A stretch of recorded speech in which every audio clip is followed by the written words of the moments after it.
5 മലയാളികൾ ഉൾപ്പെടെ 17 ഇന്ത്യക്കാർ സൊമാലിയൻ കടൽക്കൊള്ളക്കാരുടെ പിടിയിലായിട്ട് മാർച്ച് 2-ന് 1 വർഷം തികഞ്ഞു. കപ്പലിലുള്ളവരുടെ കുടുംബങ്ങൾ 1 വർഷമായി പ്രിയപ്പെട്ടവരുടെ മോചനത്തിനായുള്ള കാത്തിരിപ്പിലും പ്രാർത്ഥനയിലുമാണ്.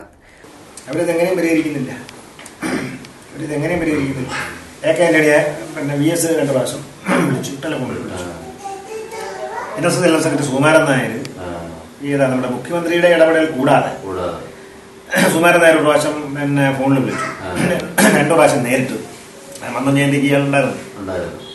അപ്പം നമ്മുടെ ചിതറായിലെ രാജേഷ് വക്കീലടക്കം അങ്ങനെയും കൂടെ ഇരുത്തിക്കൊണ്ട് ഈ വിഷയം വളരെ ഗൗരവമായി ആന്റണിയോട് സംസാരിച്ചു. PJ കുര്യൻ സാർ അടക്കം, PJ കുര്യൻ NSS ആസ്ഥാനത്ത് പല പ്രാവശ്യം ഉണ്ടായിരുന്നപ്പോഴെല്ലാം PJ കുര്യനെ അടക്കം വെച്ചിട്ട് ഈ വിഷയത്തിൽ അതിനകത്ത് ഇടപെടാമെന്ന് പറഞ്ഞു.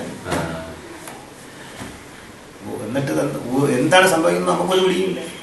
ആദ്യം $7 മില്യൺ മോചനദ്രവ്യമായി കൊള്ളക്കാർ ആവശ്യപ്പെട്ടത്. എന്നാൽ ഇപ്പോൾ $17 ലക്ഷം കൊടുത്താൽ മതിയെന്നാണ് പറയുന്നത്. സ്റ്റാർ എന്ന മധ്യസ്ഥൻ മുഖേനയാണ് ചർച്ചകൾ നടന്നത്. എന്നാൽ 6 മാസം മുമ്പേ തന്റെ നിസ്സഹായാവസ്ഥ പ്രകടമാക്കി കപ്പലുടമ ശ്രമം ഉപേക്ഷിച്ചു. സർക്കാരിന്റെ ഭാഗത്തെ നീക്കങ്ങളെക്കുറിച്ച് യാതൊരു അറിവുമില്ല. കാര്യമായ എന്തെങ്കിലും ശ്രമങ്ങൾ സർക്കാരിന്റെ ഭാഗത്തു നിന്നും ഉണ്ടായാൽ മാത്രമേ പ്രതീക്ഷയ്ക്ക് വകയുള്ളൂ. കഴിഞ്ഞ 20 ദിവസമായി കപ്പലിലുള്ളവരെക്കുറിച്ച് ഒന്നും വീട്ടുകാർക്കും അറിയാൻ കഴിഞ്ഞിട്ടില്ല. ഒടുവിൽ കിട്ടിയ വിവരമനുസരിച്ച് മോചനദ്രവ്യം നൽകാത്തതിനാൽ കൊടിയ പീഡനമാണ് കപ്പലിലുള്ളവർ അനുഭവിക്കേണ്ടി വരുന്നത്. പലർക്കും അസുഖങ്ങൾ ബാധിച്ചു കഴിഞ്ഞു. കപ്പലിലെ സാധന സാമഗ്രികളും തീർന്നിട്ടുണ്ട്. ആഹാരവും വെള്ളവും കിട്ടുന്നില്ല. ഇതിനൊപ്പം പിടിച്ചെടുത്ത മറ്റൊരു കപ്പൽ വിട്ടുകൊടുക്കാൻ തീരുമാനമായിട്ടുണ്ട്. ആ കപ്പലിൽ നിന്നുള്ള ഭക്ഷണമാണ് ഇവർക്ക് കൂടി നൽകിയിരുന്നത്. ആ കപ്പൽ വിട്ടുകൊടുക്കുന്നതോടെ മലയാളികളടങ്ങുന്ന തടവുകാരുടെ അവസ്ഥ ദാരുണമാകും എന്ന ആശങ്കയിലാണ് കുടുംബാംഗങ്ങളും നാട്ടുകാരും.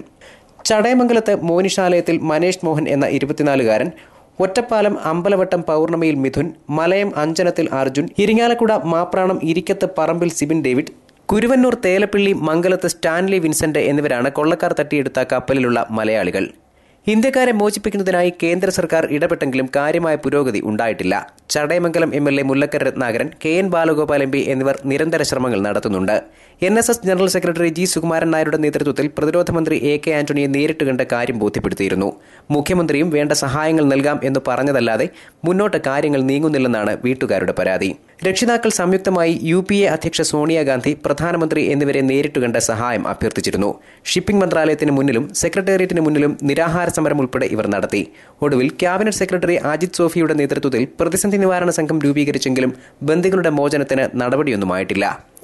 News bureau, Chadayamangalam.